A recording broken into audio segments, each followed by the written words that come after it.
ओम नमो भगवते वासुदेवाय नमो नमः। जय श्री हरि। पुरुषोत्तम मास की पावन कथा श्रृंखला में आप सभी का स्वागत है। आज हम सुनेंगे पुरुषोत्तम मास का तीसरा अध्याय। शास्त्रों में कहा गया है कि अधिक मास में श्रद्धा पूर्वक कथा श्रवण करने से मनुष्य को भगवान श्री हरि की विशेष कृपा प्राप्त होती है। तो आइए भक्ति और श्रद्धा के साथ आरंभ करते हैं आज की पावन कथा। इस कथा में हम जानेंगे मल मास का अपमान के कारण दुखी होना। ऋषिगण बोले, हे सूत जी, युधिष्ठिर के मित्र नारायण ने नारद जी से जो उत्तम वाक्य कहे वह हमें विस्तार से सुनाइए। सूत जी बोले, हे ऋषियों, नारायण भगवान ने नारद जी से जो सुंदर वचन कहे थे वे जैसे सुने हैं वैसे कहता हूँ, एकाग्र चित्त होकर सुनो। श्री नारायण बोले, हे नारद, भगवान श्री कृष्ण ने राजा युधिष्ठिर से जो कहा था वही मैं कहता हूँ।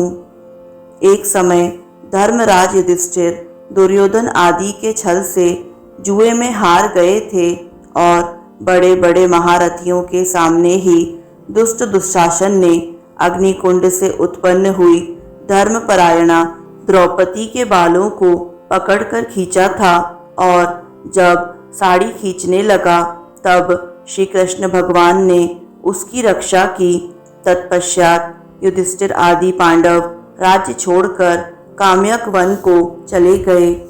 वहां पांडव लोग वनवासियों की भांति वन के फल खाकर अत्यंत दुख पाते हुए रहने लगे। देवकी नंदन श्री कृष्ण भगवान उनको दुखी देख मुनियों सहित काम्यक वन को गए। तब युधिष्ठिर, भीम, अर्जुन श्री कृष्ण भगवान को देखकर मानो देह में प्राण आ गए हों झपट कर उठे और प्रेम विहल हो बड़ी प्रीति से मिले। एवं नकुल सहदेव ने भी शीघ्र ही उनके चरण कमलों में प्रणाम किया। द्रौपदी ने भी कमजोरी वश धीरे धीरे चलकर प्रणाम किया।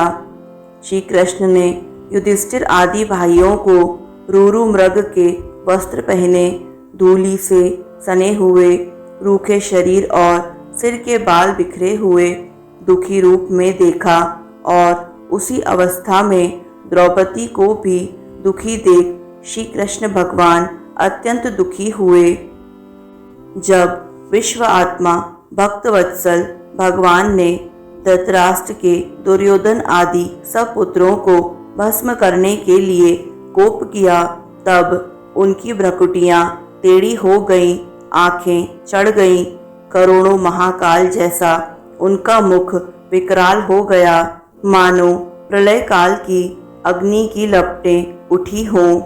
दांतों को पीसते हुए ऐसा प्रतीत होने लगा मानो त्रिलोकी को अभी भस्म कर देंगे। जिस प्रकार सीता जी के वियोग से संतप्त होकर रामचंद्र जी को रावण पर क्रोध आया था, उसी प्रकार श्री कृष्ण का स्वरूप हो गया। तब अर्जुन श्री कृष्ण भगवान के इस स्वरूप को देखकर भय से थर थर कांप उठा और दोनों हाथ जोड़ युधिष्ठिर तथा द्रौपदी सहित सब उनको प्रसन्न करने के लिए स्तुति करने लगे। अर्जुन बोले, हे कृष्ण, हे जगन्नाथ, हे नाथ, मैं जगत से बाहर नहीं हूँ। हे जगत के रक्षक, आप मेरी रक्षा कीजिए।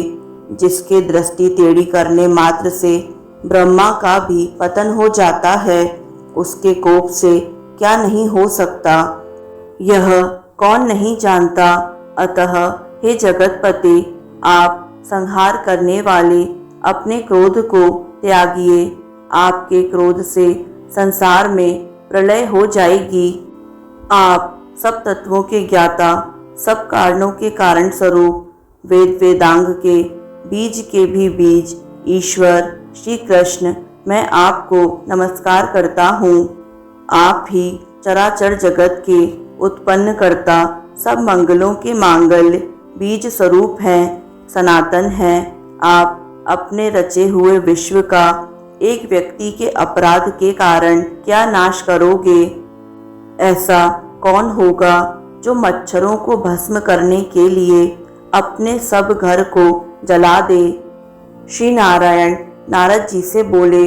शत्रुओं को मारने वाले अर्जुन ने जनार्दन श्री कृष्ण से ऐसा कह हाथ जोड़ नमस्कार किया। सूत जी बोले, हे ऋषियों, जब श्री कृष्ण भगवान क्रोध त्याग कर चंद्रमा के समान शीतल हो गए, तब पांडवों ने श्री कृष्ण भगवान को शांत हुए देखकर सुख पाया।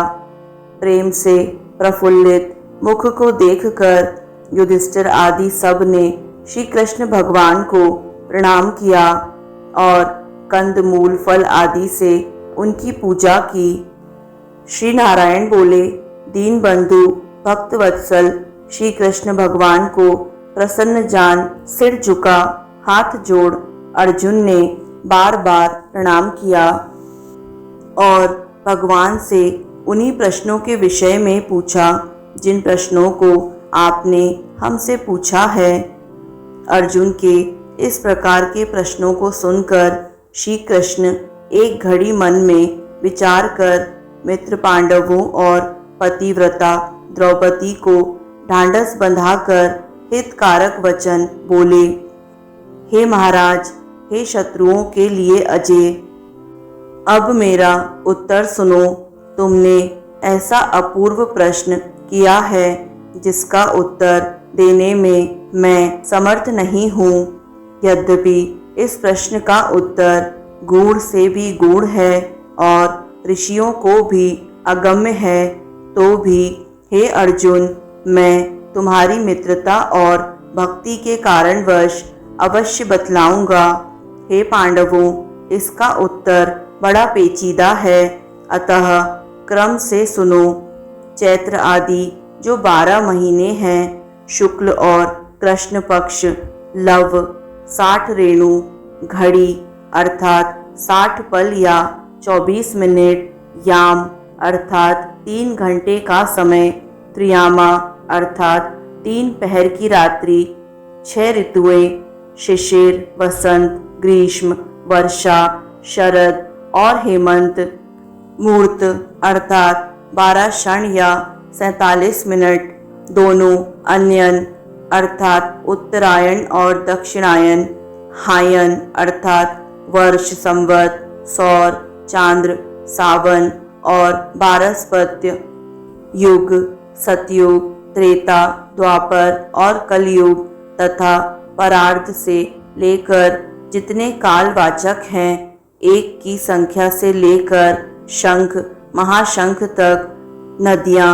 समस्त विश्व की, सप्त सागर, क्षीर सागर, लवण सागर, दधि सागर, धृत सागर, सुरा सागर, इच्छु सागर, स्वादु सागर, ह्रद अर्थात अगाध, जलने वाले कुंड, कालीय दह आदि, प्रसिद्ध कूप, सब विश्व के कुएं, वापी, बावलियाँ, पल्लव, निर्झर, झरने, लताएं, औषधियाँ, अनेक प्रकार के वृक्ष, बांस, विविध जाति के पेड़, पीपल, बरगद, नीम, गूलर, पारिजात आदि, वनस्पति, बिना फूल लगे उगने वाले पेड़, नगर, गांव, गिरी, समूह, गोवर्धन, द्रोण आदि, पुरियां अर्थात पुण्यपत्तन, ऋषिपत्तन आदि, ये सभी मूर्तिमान हैं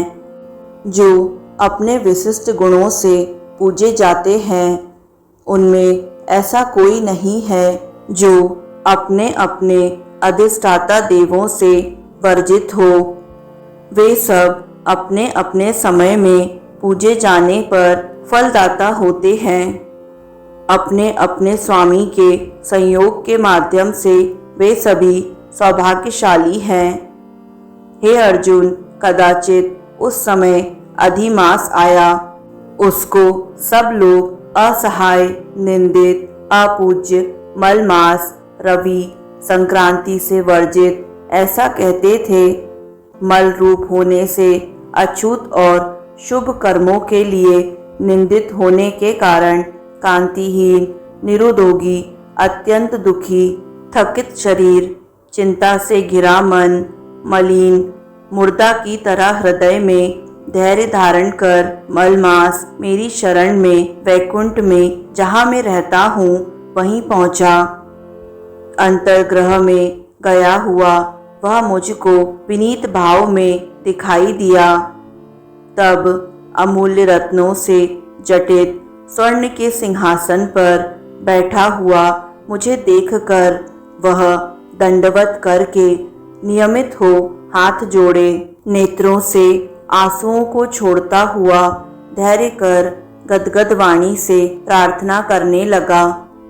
सूत जी बोले, इस प्रकार वह नारायण कहकर शांत हो गया। तब नारद जी यह सुनकर फिर नारायण से कहने लगे कि अधिक मास जगत के पापों को हरने वाले योगियों को भी दुर्लभ भक्ति से प्राप्त होने वाले पूर्ण रूप विष्णु के पवित्र लोक में जाकर संसार को अभय देने वाले ब्रह्म रूप मुकुंद के पद कमल की शरण पाकर क्या बोला सो सुनाइए। इसी के साथ पुरुषोत्तम मास के तीसरे अध्याय की कथा यहीं पूर्ण होती है। यदि आपको यह पावन कथा पसंद आई हो तो कमेंट में जय श्री हरि अवश्य लिखें। कल पुनः सुनिए पुरुषोत्तम मास का अगला अध्याय। जय श्री हरि। ओम नमो भगवते वासुदेवाय।